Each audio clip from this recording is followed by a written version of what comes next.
turma do quarto ano, bom dia, boa tarde para vocês. Bem-vindos a mais uma aula de história desta quinta-feira, 5 de novembro. Já chegou o novo mês, nova semana de aulas e vamos prosseguir, pois hoje nós temos assunto novo para tratar e ele está exatamente no seu livro na página 167.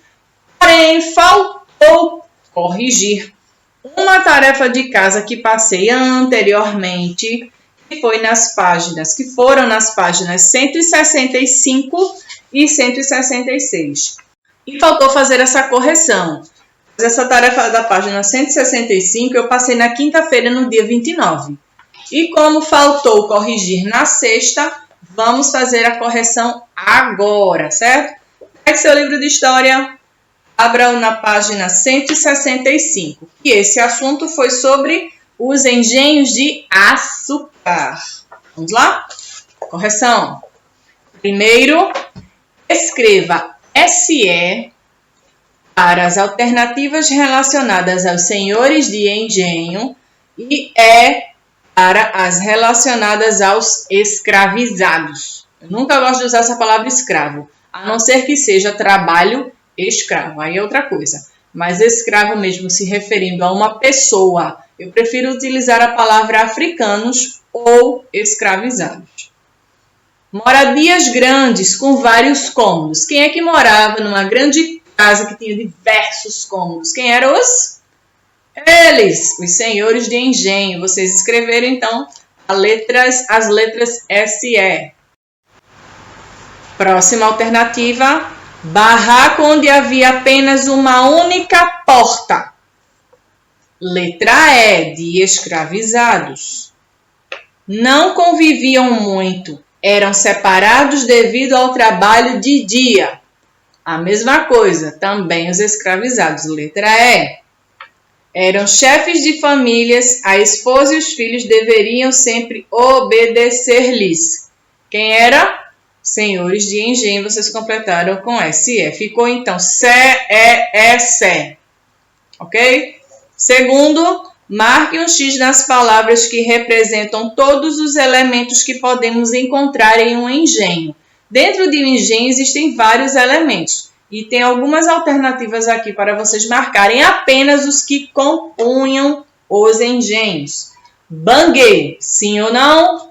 Sim. Marca um X em banguê. Senzala, sim, também marco X. Lojas, não, nem tinha isso naquela época. Capela, sim. Casa Grande, sim. E canaviais, sim também. Afinal de contas, era o quê? O plantio da cana-de-açúcar, eram os canaviais.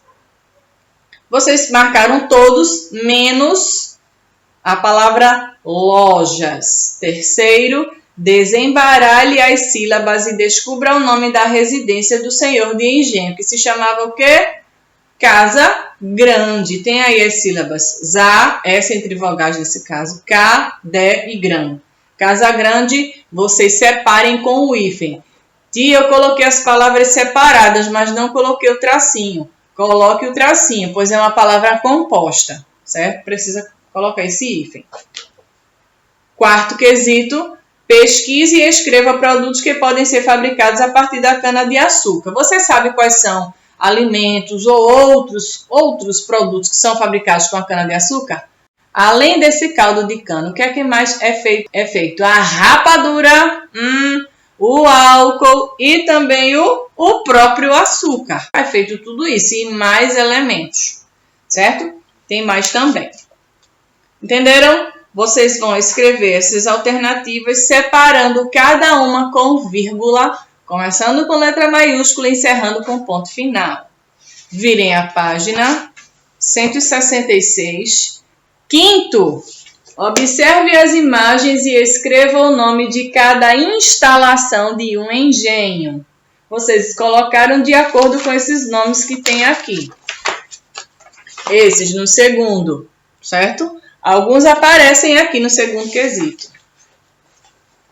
Qual desses aqui é a senzala? De todas essas partes aqui. Quem é a senzala? É aqui embaixo, onde os africanos ficavam. Vocês escreveram a palavra Senzala. S-E-N-Z-A-L-A. Senzala. Aqui embaixo, vocês sabem o que é isso aqui? É utilizado para a produção da cana, de moer o caldo. É o bangue. Copiem a palavra bangue aqui, lembrando que bangue tem acento circunflexo no G, na letra E, na última letra. Aonde é a capela? Onde fica a capela? Aqui em cima. Escrevam então a palavra capela. Aonde fica a casa grande? Logo ao lado da capela, é onde os senhores de engenho ficavam. Eram as casas bem confortáveis, bem acomodadas, onde tinham diversos cômodos. Escrevam a palavra casa grande separando as duas palavras com o hífen. Aonde ficava o engenho? Exatamente aqui. Essa parte aqui onde tem um pequeno telhado. Escrevam então a palavra engenho. E aqui em cima era a plantação de cana. Escrevam aqui. Ah, tia, não deu não, tá muito apertado. Coloca um pouquinho aqui embaixo, um pedacinho da palavra embaixo. Realmente o espaço é pequeno, mas você pode escrever aqui embaixo. Entenderam?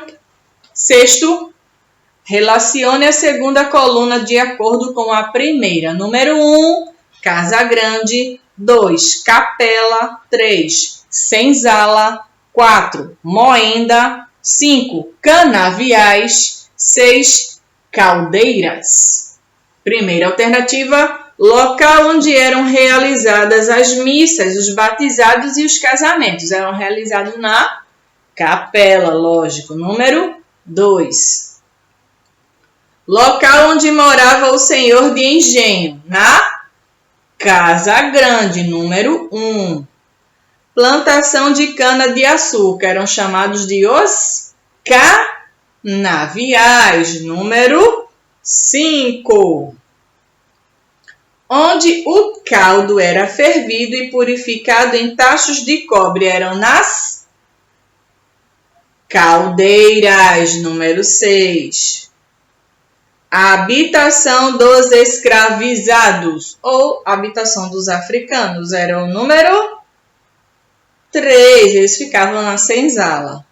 E o último, onde a cana era moída para produzir o caldo. Era número 4, que é exatamente a moenda, que era onde era amassado os talos da cana-de-açúcar para poder produzir aquele caldo e aí ser fervido e passar por todo aquele processo que vocês já sabem.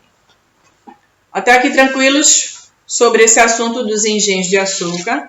Vamos fazer nas próximas aulas algumas revisões sobre esses últimos assuntos que nós estudamos, para esclarecer as dúvidas, certo?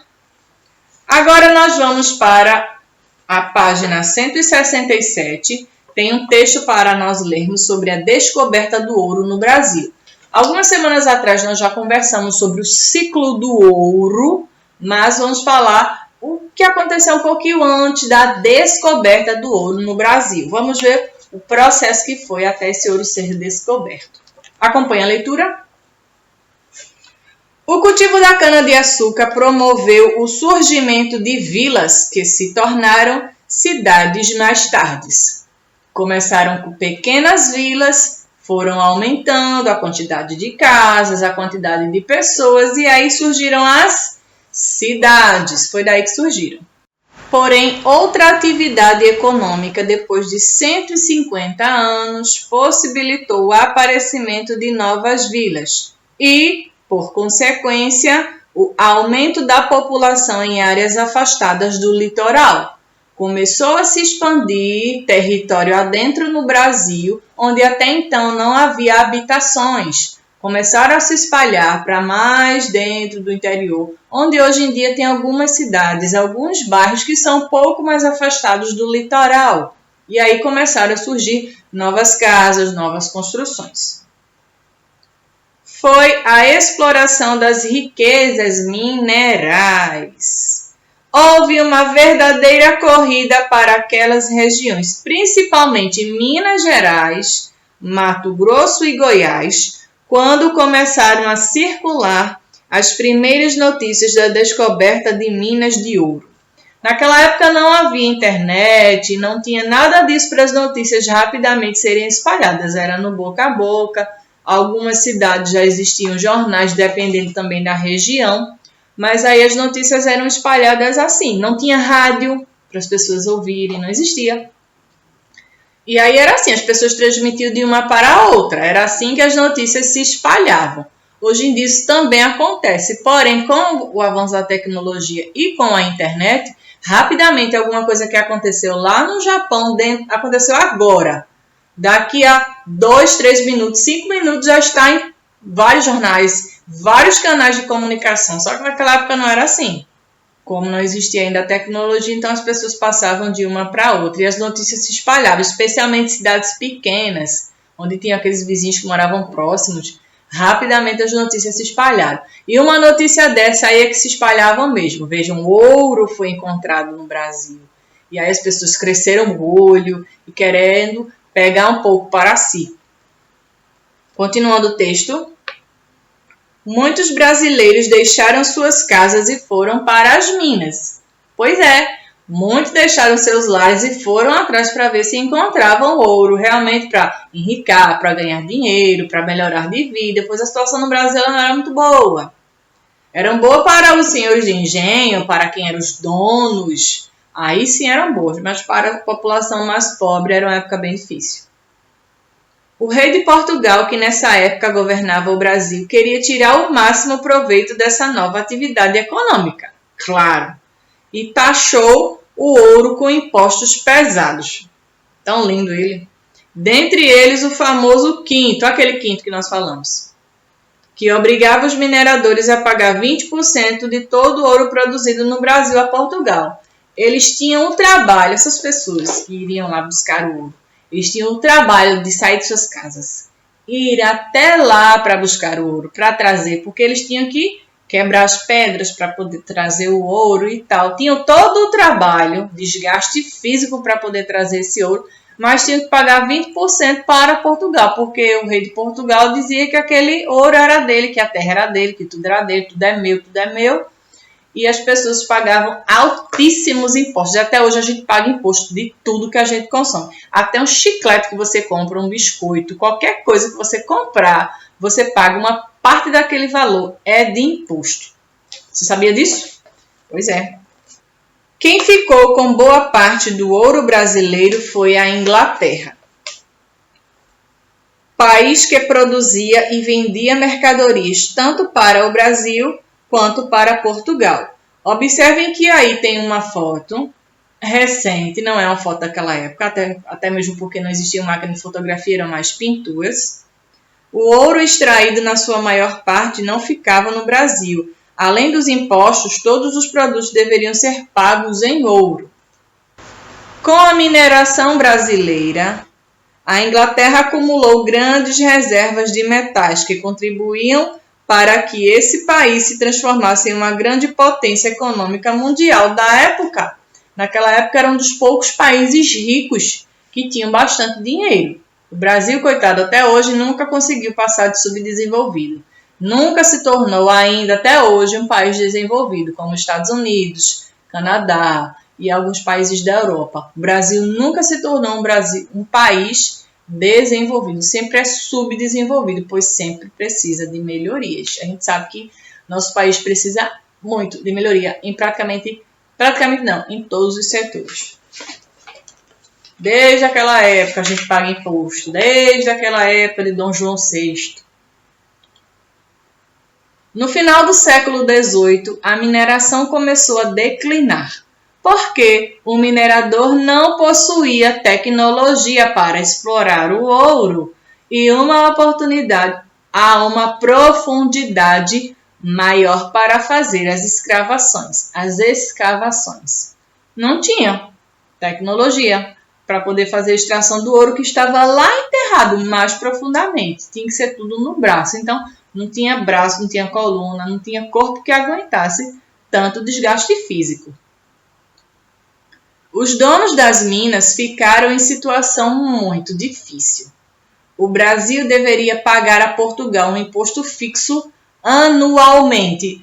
Traduzindo, todo ano eles tinham que pagar imposto para Portugal. Caso isso não acontecesse, haveria a derrama. O que é essa derrama? Que era a cobrança dos impostos atrasados, que não eram nada baratos. Imagine você ser cobrado por um acúmulo de impostos que foram gerando. Isso você ia lá e extraía o ouro, mas você tem que pagar para Portugal uma parte daquele valor. Vejam só que injustiça. Essa medida tomada por Portugal provocou um grande descontentamento entre os mineiros e gerou várias revoltas. Lembram das revoltas que nós falamos? Dentre as quais se destaca a Inconfidência Mineira. Quando aconteceu na época da exploração do ouro no Brasil, os mineiros que estavam trabalhando desgastantemente, se desgastando, trabalhando o tempo inteiro, sem se alimentar direito, se arriscando, porque é um trabalho difícil e perigoso, e eles tinham que ainda pagar imposto para Portugal. Por isso que aconteceu tanta revolta com esse país que estava dominando o nosso Brasil até então. E surgiu essa revolta chamada da Inconfidência Mineira. Alguma dúvida até aqui sobre a descoberta do ouro no Brasil? Esse assunto nós tratamos algumas aulas atrás, quando falamos sobre o ciclo do ouro no Brasil. Vamos voltar aqui um pouquinho as páginas para fazer uma breve leitura. Voltando aqui, é um pouco mais atrás, no capítulo 3, antes do Quilombo dos Palmares. Vamos ver? Tem aqui as revoltas. Caso vocês tenham alguma dúvida sobre as revoltas, na página 129 fala sobre a Inconfidência Mineira, que foi quando aconteceu da morte de Tiradentes. E sobre o ciclo do ouro é a partir da página 121, certo? Portugal estava ganhando dinheiro com a comercialização do açúcar e a Holanda passou a procurar esse produto em locais e conseguiu fazer concorrência ao açúcar português, com o seu açúcar que vinha das Antilhas. E aí Portugal começou a perder dinheiro e as pessoas que não foram rei, claro, não, descobriram o ouro e o rei de Portugal ficou de olho nisso, dizendo, vou tirar vantagem disso que as pessoas descobriram. Não satisfeitas, as pessoas começaram as revoltas. Muito bem. A tarefa de classe de vocês de hoje será na página 169. Para casa, vocês responderão a 168. 168, certo? Vamos começar a partir do terceiro quesito. Vamos precisar de lápis de cor para responder essa tarefa e o seu lápis comum com borracha. Se os seus lápis de cor estão sem ponta, aponte-os, deixe-os prontos, porque você vai precisar sempre durante as aulas. Coloquem a data de hoje aqui acima, certo? Dia 5/11 aqui, classe, e aqui você marca a casa, ok? Marque corretamente. O quinto era o quê? O imposto que os portugueses deveriam pagar aos brasileiros todos os meses ou o imposto cobrado por Portugal correspondente a 20% do ouro encontrado no Brasil. Primeira ou segunda alternativas é a segunda alternativa, exatamente, pois esse imposto era Portugal que cobrava por causa da exploração do ouro. 20% de todo o ouro que foi encontrado as pessoas tinham que dar a Portugal. Pois é, até hoje a gente paga imposto. Quarto quesito. Seguindo o mesmo caminho do quadro 1 e do quadro 2, você achará a resposta. Observem que aqui tem o número 1, tem vários quadrinhos. Vamos contar 2, 4, 6, 8, 10, 12, 14, 16. Tem 16 quadrinhos aí e tem guiando quais são as letras que vocês vão escrever aí abaixo. Começando aí no primeiro, tem 16 quadrinhos aqui, os 8 quadrinhos em cima e os 8 quadrinhos embaixo. Está começando a partir de onde? Do primeiro quadrinho de cima. Olhando para o quadro ao lado, qual a letra que aparece? É a letra B. De acordo com isso aqui, a letra B. Escrevam a letra B na linha. B. Desceu. Agora é a letra A. Coloque letra A. Depois, para a diagonal. N, coloque aí letra N. Depois, agora segue reto. Letra D, coloque aí letra D. Depois que você fizer B, A, N, D, vai puxar para o lado também. Letra E, coloque letra E. Desceu, letra I, coloque letra I. Depois, puxa para o lado, para cima agora, na diagonal. Letra R. Depois, para o lado, aliás, para cá, porque para o meu lado é esse. Para cá, R. Para o lado de novo, A. Para o lado de novo. Agora, letra N, depois T. E embaixo de T, E. E seguindo a reta, S. E formamos a palavra bandeirantes. É só você se guiar o que está subindo, descendo, indo para cima, para baixo, que nós encontraremos. Pronto? Terminaram? Quinto. Agora com o seu lápis de cor, escolha a cor que você quer. Mas eu recomendo cores claras. Porque se você pintar de preto, o que é que vai acontecer? Vai apagar a resposta. E aí, como é que você vai estudar? Deixe uma cor clara. Pinte o quadro com a resposta correspondente. Letra A. A mineração do ouro dependia de quem? Quem é que fazia o minério? Quem é que trabalhava na mineração do ouro? Tinham 3 alternativas aí. Indígenas, escravizados ou europeus. Eram os coitados dos escravizados. Pintem aí a palavra escravizados. Você pode até escrever com as letras que estão faltando. Pintem esse quadro. Letra B. Na época da exploração do ouro, os escravizados passavam boa parte do dia com as pernas amarradas, fora da água ou dentro da água. Era dentro da água, por isso que eles ficaram doentes. Vocês vão pintar, então, esse último quadro com a palavra dentro da água. Sexto, no século XVII, os bandeirantes descobriram jazidas de ouro na região das Minas Gerais. Procure no dicionário o significado da palavra destacada. Vocês podem encontrar algumas definições diferentes. Não importa. O importante é que você pesquisou e colocou a resposta. Que está exatamente o seguinte. Tem uma alternativa aqui, tá? Jazida é um depósito natural de substâncias úteis, inclusive os combustíveis naturais. E vocês podem, sim, com certeza, encontrar outra definição. Comece sua resposta com letra maiúscula. Isso mesmo. E ponto final com encerrar. Sétimo, o declínio da mineração aconteceu por quê? Tem 3 alternativas. Os portugueses proibiram a exploração de ouro.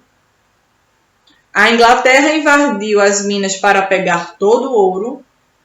Os mineradores não tinham tecnologia para explorar o ouro a uma profundidade maior. Qual é a alternativa A?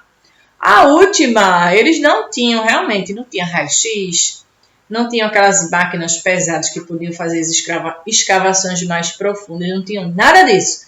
E isso dificultou a extração do ouro. Vocês marcaram, portanto, a última alternativa. Alguma dúvida sobre esse assunto do ciclo do ouro? Melhor dizendo, descoberta do ouro no Brasil. É um assunto tão simples.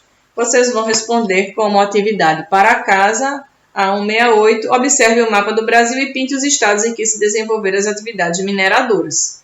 Foram 3 nomes de estados mencionados. Você vai pintar os 3. No segundo, organize as sílabas e descubra o nome do país que se beneficiou com o ouro do Brasil. E agora responda, por qual motivo a Inglaterra ficava com boa parte do ouro explorado no Brasil? Você vai procurar a resposta no texto, vai colocar aí e faremos a correção na nossa próxima aula, pois eu vou ficando por aqui. Em breve nós vamos voltar para a nossa escola. Vocês estão sabendo, né, das notícias que estão se espalhando nas mídias sociais, dizendo que as escolas vão reabrir. Mas com muito cuidado, máscaras, com álcool em gel, mantendo o distanciamento, que nós vamos conseguir concluir o ano de 2020 com algumas aulas. Apesar de que serão poucas as aulas para a gente encerrar o ano, mas vamos poder nos ver, vamos poder desestressar um pouquinho, ir para a escola, mas mantendo sempre os cuidados. Com seus materiais, vocês vão precisar levar cada um seu material individual e não pode compartilhar com ninguém de sua turma. Lápis, borracha, livros, folhas, cadernos, copo, garrafa, jamais. Tenham sempre o cuidado de preparar a sua bolsa com as suas coisas e vocês precisarão ter esses cuidados. Sempre antes de sair de casa, olha a bolsa para ver se está todo o material. Se tem copo, se tem ou copo ou garrafa, se está com o seu estojo, com lápis, com as suas borrachas, lápis de cor com ponta feita, levem apontador que também não vai poder ser compartilhado. Ah, tia, minha ponta quebrou. Meu amigo aqui do lado, minha amiga tem apontador. Não vai poder compartilhar. Precisamos ter todos esses cuidados. Então, vamos começar a nos acostumar de agora a preparar a bolsa antes de voltar para a sala de aula, certo? Mantendo esses cuidados, nós vamos ficar distantes, com o coração muito feliz em poder ver cada um, tá certo? Nos veremos na próxima aula. Um beijo para todo mundo e até mais. Tchau, tchau.